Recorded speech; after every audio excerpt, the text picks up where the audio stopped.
پاکستان سالمیت اور خود مختاری پر سمجھوتا نہیں کرے گا، بھارتی جارحیت کا منہ توڑ جواب دیں گے۔ صدر اور وزیر اعظم نے بھی بھارت کو خبردار کر دیا۔ صدر آصف علی زرداری سے وزیر اعظم شہباز شریف کی ایوان صدر میں ملاقات۔ بھارت کے جارحانہ رویے اور اشتعال انگیز بیانات پر گہری تشویش کا اظہار۔ اعلامیے میں کہا، بھارتی رویے سے علاقائی امن و استحکام کو خطرہ ہے۔ پاکستان 2 دہائیوں سے دہشت گردی کا شکار رہا۔ عالمی برادری بھارت کی عسکریت پسندوں کو فنڈنگ، تربیت اور پاکستان بھیجنے میں ملوث ہونے کا نوٹس لے۔ صدر مملکت نے بھارتی بے بنیاد الزامات پر حکومت کے رد عمل کو سراہا۔ کشمیری عوام کے حق خود ارادیت کے لیے سلامتی کونسل کی قراردادوں پر عمل درآمد کی فوری ضرورت پر بھی زور۔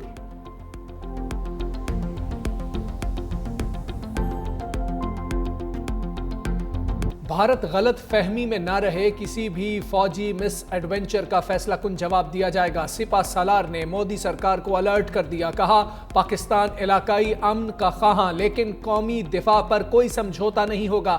قومی مفاد کے تحفظ کے لیے ہماری تیاری اور عزم مطلق ہے۔ Army chief general Asim Munir کا ٹلہ فیلڈ فائرنگ رینج کا دورہ۔ ہیمر سٹرائک مشق کا مشاہدہ۔ جدید ہتھیاروں اور ٹیکنالوجی کے استعمال سے روایتی جنگی مناظر کا عملی مظاہرہ۔ مشق میں منگلا سٹرائک کور کے دستوں نے بھی حصہ لیا۔ آرمی چیف نے جوانوں کے حوصلے اور پیشہ ورانہ صلاحیتوں کو سراہا۔ آرمی چیف نے پاکستان زندہ باد اور پاک فوج زندہ باد کے نعرے بھی لگوائے۔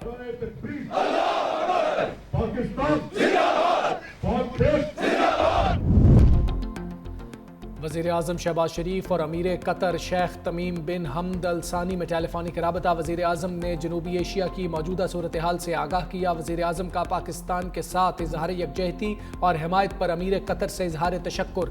وزیر اعظم شہباز شریف سے چین کے سفیر کی بھی ملاقات۔ وزیر اعظم کا پاک بھارت کشیدگی کے دوران چین کی حمایت کا شکریہ۔ واقعے کی شفاف تحقیقات کے لیے پیشکش کی توثیق پر چین سے اظہار تشکر۔ کہا پاکستان نے ہمیشہ دہشت گردی کی ہر شکل میں مذمت کی۔ جموں و کشمیر تنازع کا پرامن حل ہی جنوبی ایشیا میں پائیدار امن کو یقینی بنانے کا واحد راستہ ہے۔ سندھو پر حملہ ہوا تو پانی بہے گا یا دشمن کا خون، چیئرمین پیپلز پارٹی بلاول بھٹو کی مودی سرکار کو للکار۔ میرپور خاص جلسے میں بولے، گجرات کے کسائی نے دریائے سندھ پر حملہ کیا، مودی کو سندھ کا گلا نہیں گھونٹنے دیں گے۔ پہلگام حملہ بہانہ، اصل نشانہ ہمارا سندھو ہے۔ بغیر کسی ثبوت کے پاکستان پر الزام لگانے والوں کو منہ توڑ جواب دیں گے۔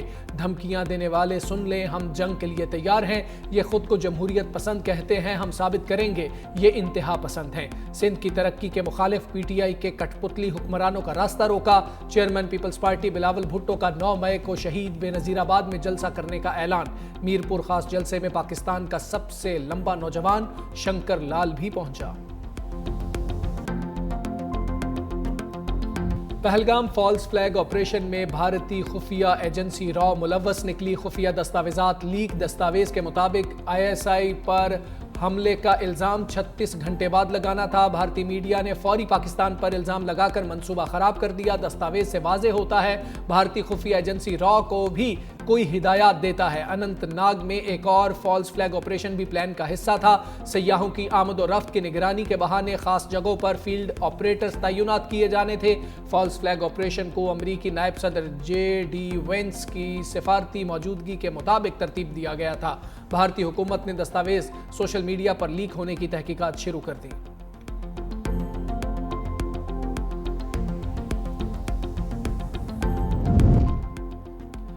عالمی میڈیا نے بھی بھارتی فالز فلیگ آپریشن کا پردہ چاک کر دیا۔ مودی سرکار اور انٹیلیجنس ایجنسیز پر سوالات اٹھا دیے۔ کہا حملے کی ایف آئی آر 2:30 بجے درج ہوئی، پولیس 3:30 بجے پہنچی۔ جس جگہ اتنی بڑی تعداد میں سیاح آتے ہیں وہاں ایک بھی سی سی ٹی وی کیمرہ نصب نہیں۔ حملے میں ہلاک سلیش بھائی کلاٹھیا کی بیوہ شیتل تعزیت کرنے والے وزیر پر برس پڑی۔ کہا آپ کے پاس بہت سے وی آئی پی کاریں ہیں، ٹیکس دینے والوں کا کیا ہے؟ پہلگام میں کہیں سیکیورٹی تھی نہ میڈیکل کیمپ۔ پہلگام حملے میں بچ جانے والے پارس جین نے دعویٰ کیا وہاں کوئی پولیس اہلکار موجود تھا اور نہ ہی فوجی اہلکار۔ بھارتی اخبار دی ہندو کی رپورٹ کے مطابق سی آر پی ایف کا کیمپ حملے کی جگہ سے 7 کلومیٹر جبکہ راشٹریہ رائفلز محض 5 کلومیٹر دور تھی۔ بھارتی سپریم کورٹ بھی مودی کی ڈگر پر۔ پہلگام میں سیکیورٹی ناکامی پر جوڈیشل کمیشن انکوائری کے لیے معاملہ بھارتی سپریم کورٹ پہنچا۔ عدالت نے انکوائری سے انکار کر دیا۔ 2 ججز پر مشتمل بینچ نے کہا ایسی درخواستیں نہ دیں جس سے ہماری فورسز کے حوصلے پست ہوں۔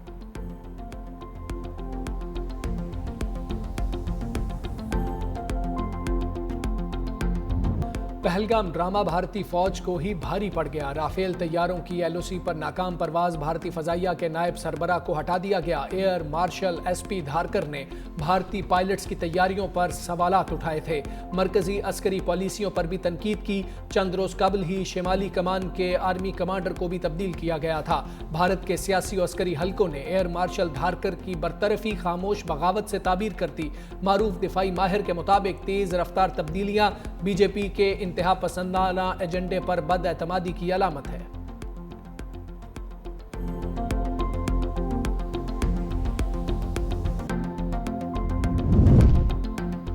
پاک بھارت کشیدگی میں امریکہ کی انٹری، وزیر خارجہ مارکو روبیو کا وزیر اعظم شہباز شریف اور بھارتی وزیر خارجہ جے شنکر سے ٹیلی فونک رابطہ۔ وزیر اعظم شہباز شریف نے کہا پہلگام حملے کی شفاف اور غیر جانبدارانہ تحقیقات کی پیشکش کی، لیکن بھارت نے پاکستان کے خلاف آبی جارحیت کا انتخاب کیا۔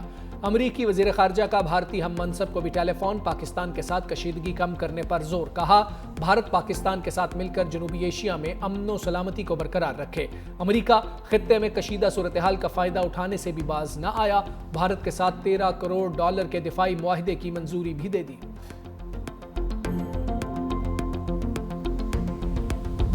ہم تیار ہیں، آزمانا نہیں، DGISPR کا بیان ٹاپ ٹرینڈ بن گیا۔ بھارت کے پہلگام فالس فلیگ آپریشن اور دھمکیوں کے جواب میں مسلح افواج اور عوام متحد۔ DGISPR کی زوردار پریس کانفرنس نے بھارت کو اسی کی زبان میں جواب دیا۔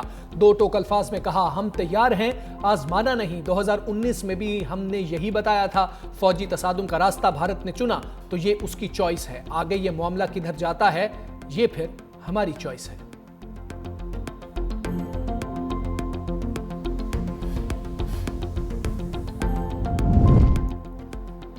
پاک بھارت جنگ چھڑی تو انڈیا بڑا نقصان اٹھائے گا۔ صرف 4 ہفتوں میں جنگی جنون کی قیمت $750 ارب ادا کرنا پڑے گی۔ GDP 20% تک گر جائے گی۔ معاشی تجزیے کے مطابق 2019 کے آپریشن سوئفٹ ریٹارڈ میں بھارت کو 10 منٹ میں $100 ملین کا نقصان اٹھانا پڑا تھا۔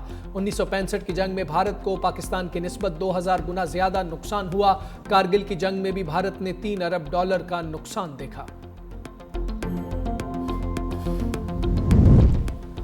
بھارت نے جنگی جنون میں اپنے ہی شہریوں پر گولیاں برسا دیں۔ بھارتی فوج نے عورتوں اور بچے سمیت 6 سکھ شہریوں کو ہلاک کر دیا۔ بھارتی قافلہ پاکستان کے ساتھ بڑھتی کشیدگی کے پیش نظر سرحد کی جانب بڑھ رہا تھا۔ ڈرائیور نشے میں تھا۔ بھارتی فوج نے جنگی جنون میں معصوم شہریوں کو ہلاک کر دیا۔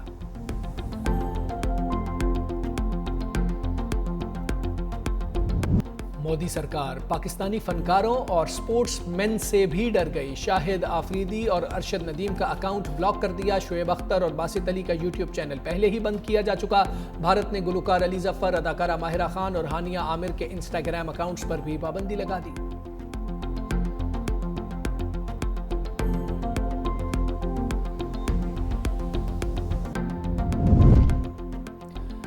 بھارتی فوج نے مقبوضہ کشمیر میں ریاستی دہشت گردی تیز کر دی۔ اپریل میں 9 نہتے کشمیریوں کو شہید کر دیا۔ کشمیر میڈیا سروس کے مطابق بھارتی فوج نے زیادہ تر کشمیریوں کو جعلی مقابلوں اور دوران حراست شہید کیا۔ اپریل میں 2480 کشمیری گرفتار بھی ہوئے۔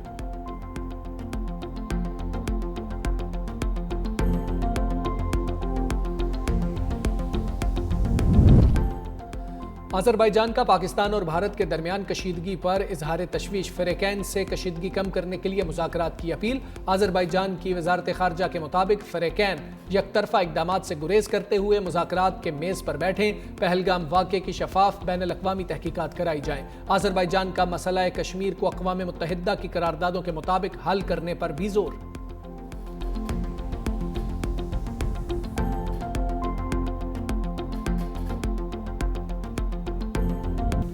اسلام آباد، راولپنڈی اور لاہور سمیت پنجاب کے کئی شہروں میں بادلوں کی گرج برس۔